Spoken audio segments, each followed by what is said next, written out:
Whew, cold. It is indeed a cold morning here in New Jersey. The leaves are starting to fall, and you know what that means. Before you know it, snow will be right around the corner. But the reason why I brought you guys here today is because I should probably turn the camera around. We bought another project for the channel, and of course, I want to share it with you guys. So, without any further ado, let's turn this camera around, shall we?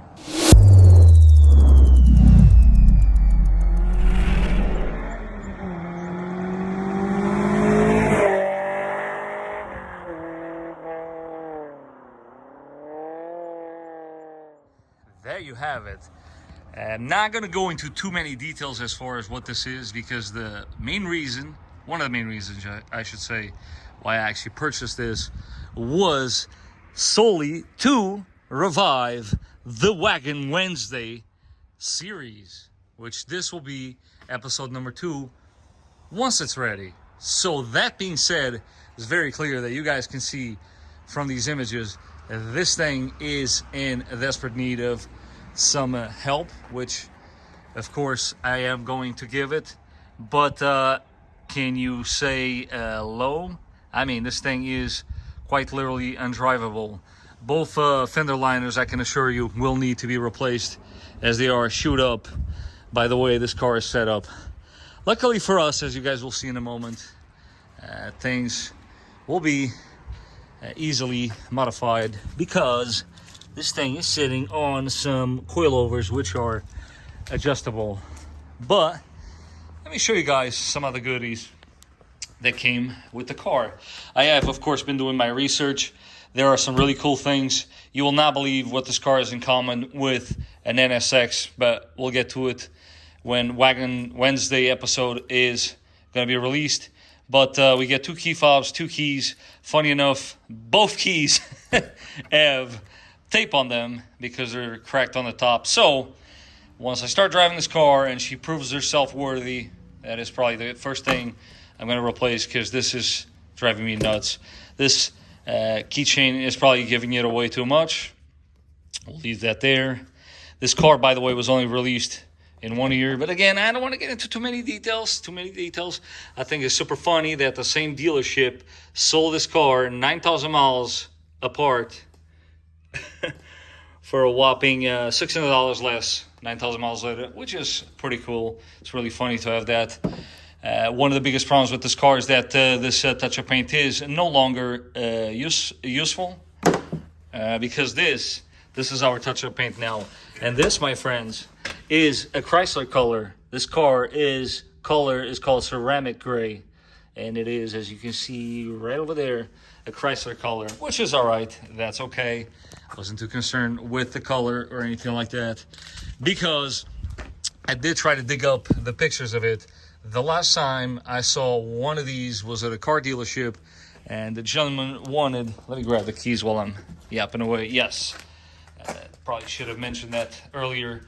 We are going to put the stock OEM wheels back on it, because I am doing my very best to present this car to you guys in the stock of forms as possible. So, but with that being said, as part of the sale, and I want to play a little game with you guys, I want you guys to pause the video, okay? And I want you to go in the comments section and try to guess how much did I pay for everything that you're seeing. Did I do good? Did I do bad? Keep in mind, this is a very, very limited production car. You probably will never see another one. They are that rare. As you can see, obviously, we got silver, got gray. This is what it is. Set of headlights. I'll show you in a second why these are going to be super useful. And there is lots of goodies. I mean, the more you look into this car, the more things you'll see. That's got to go. That one, luckily, I turned it off. I couldn't stand it anymore. And this car did come with a box full of parts, you know, eBay specials, if you will.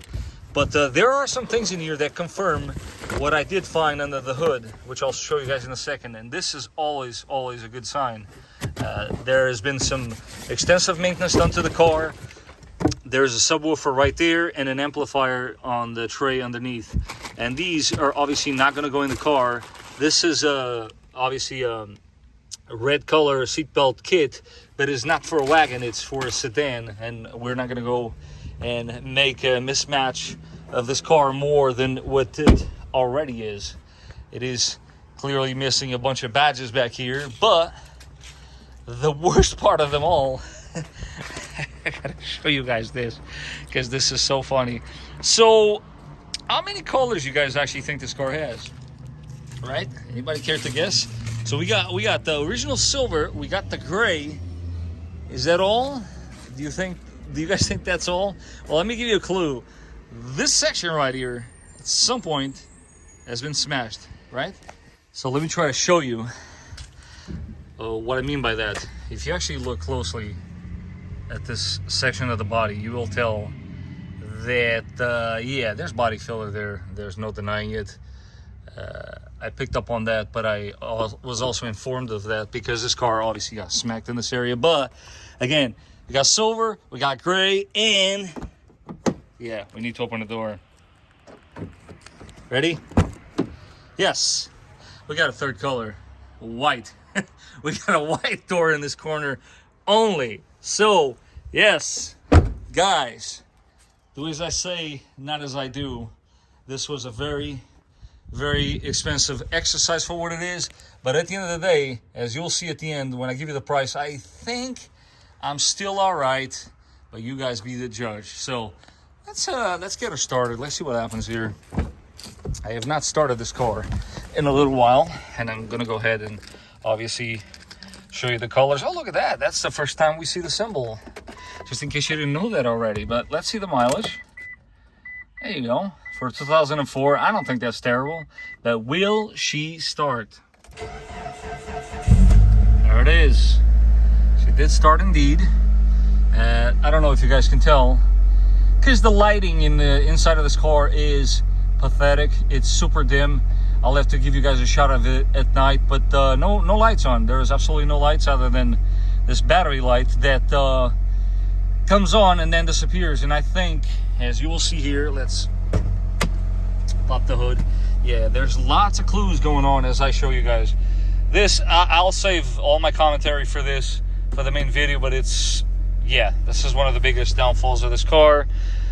These seats on the other end are one of the huge plus that you had when you bought this particular car.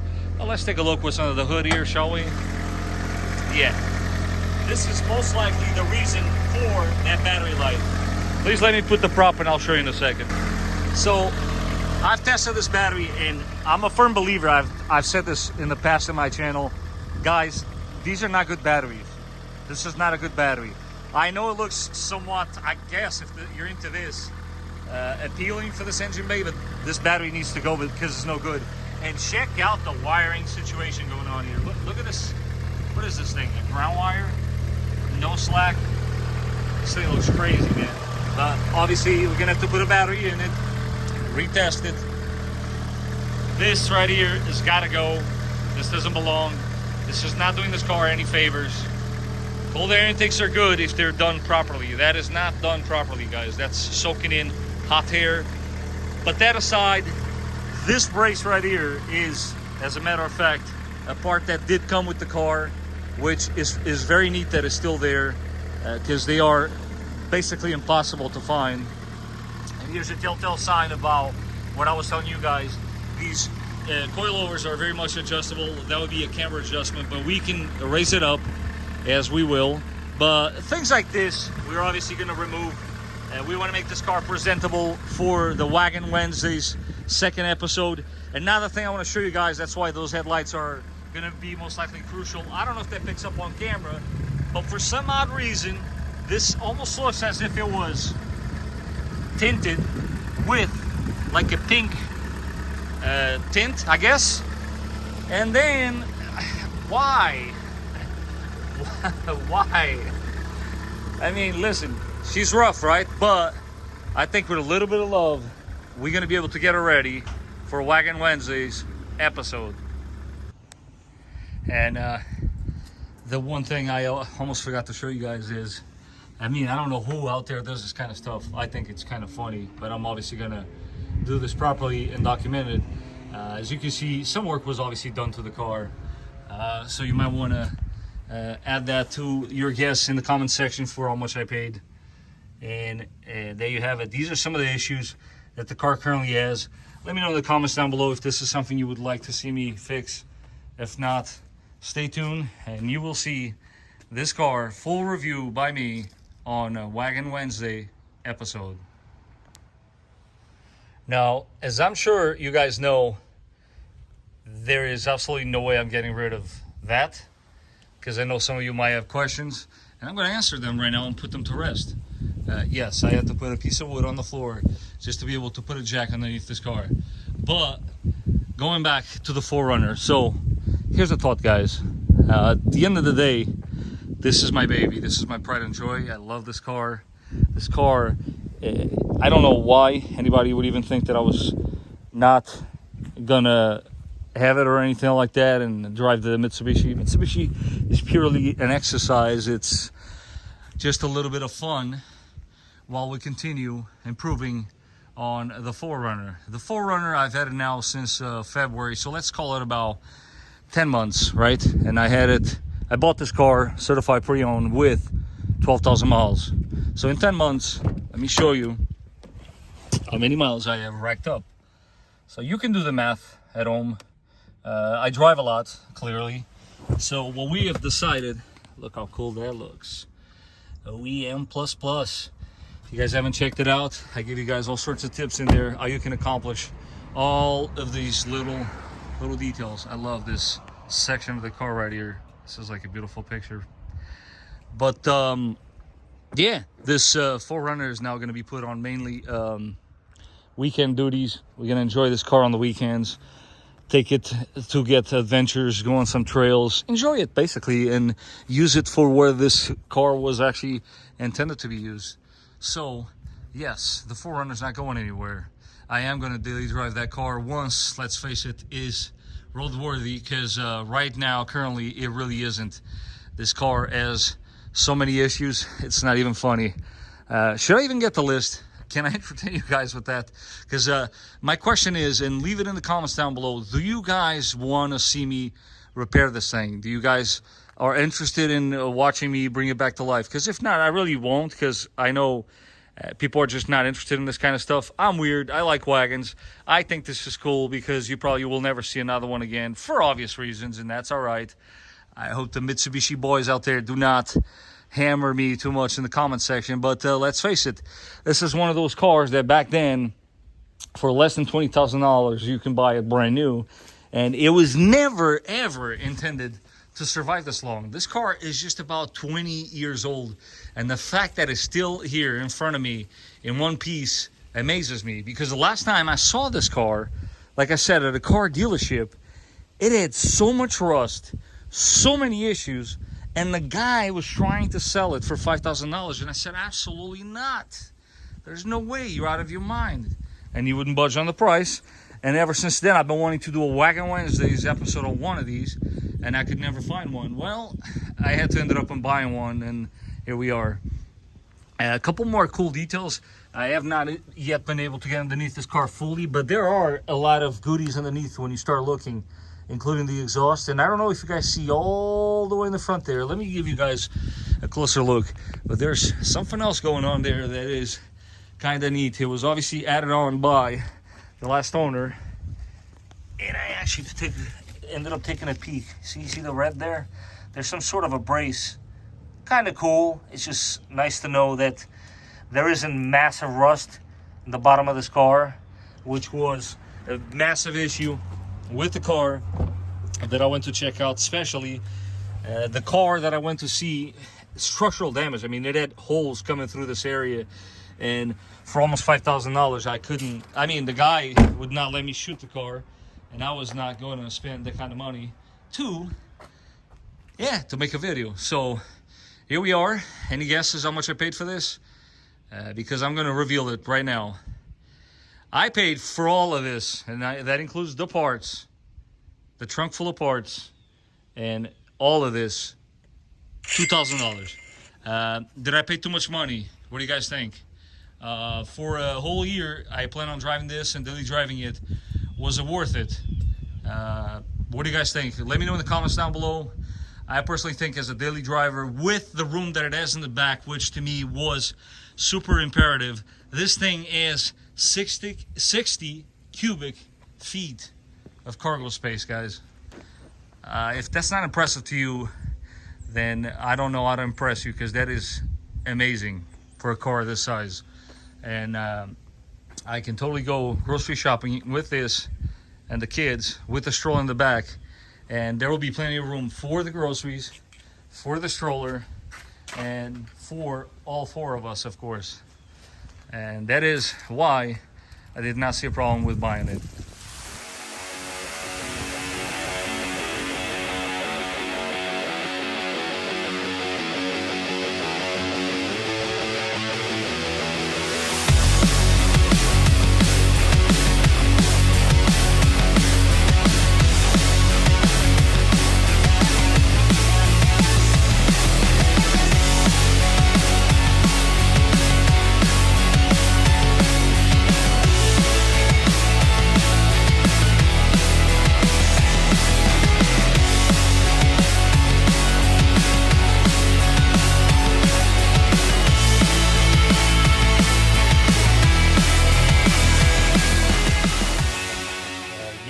This was this car's antenna, and who would have known?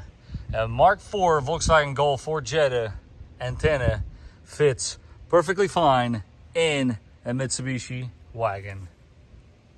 Now you know.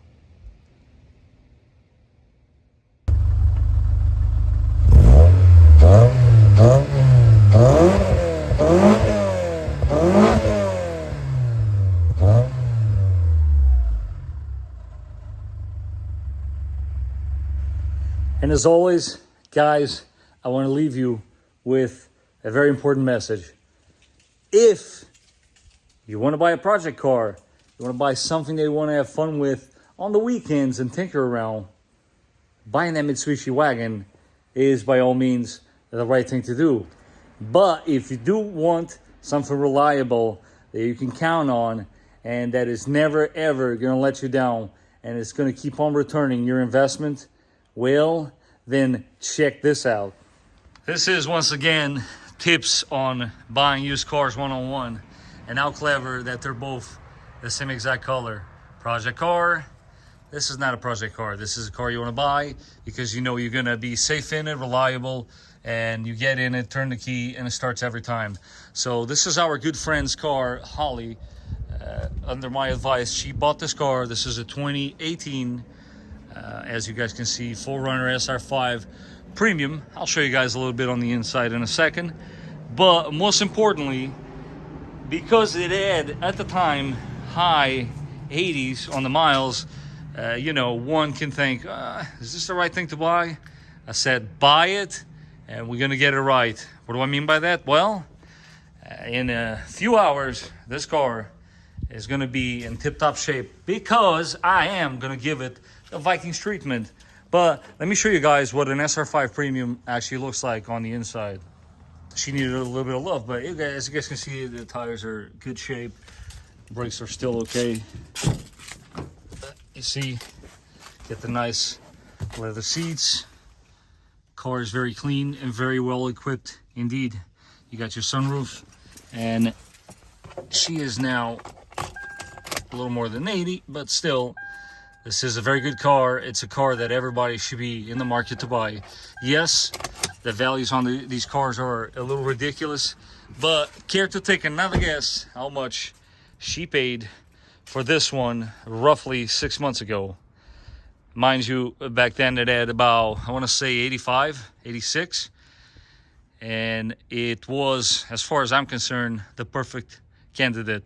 Leave your guesses down below for both this one and that one. I have, of course, to reveal the price on this one.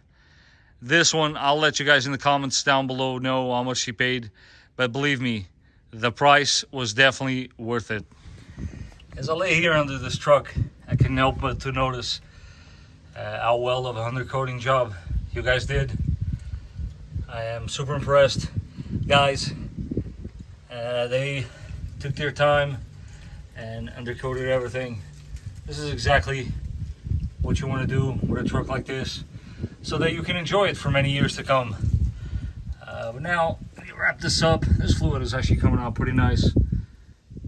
Typical color. But let me go ahead and grease up these drive shafts. Those are always a must. Guys, always lubricate your shafts. I know, call it a shameless plug, but I'm not even sponsored by Valvoline, but I believe in this product so much that I keep promoting it because it makes my life so easy. Check it out. Stick it in the hole and squeeze the bag. That's it. With the sun in my face and a lot of work to get done to this car, this is my cue, guys. I'm gonna tag out. I hope you are enjoying your day. Please let me know if the Wagon project is something you're interested in watching, the progression. If not, that's okay, but do stay tuned for a second episode of Wagon Wednesdays, in which I'm gonna dissect like nobody has that super rare Mitsubishi Wagon that nobody, and I mean nobody, even knows exists. Guys, don't forget to smash that like button. If you haven't done so, don't forget to subscribe. And I will catch you guys on the next one.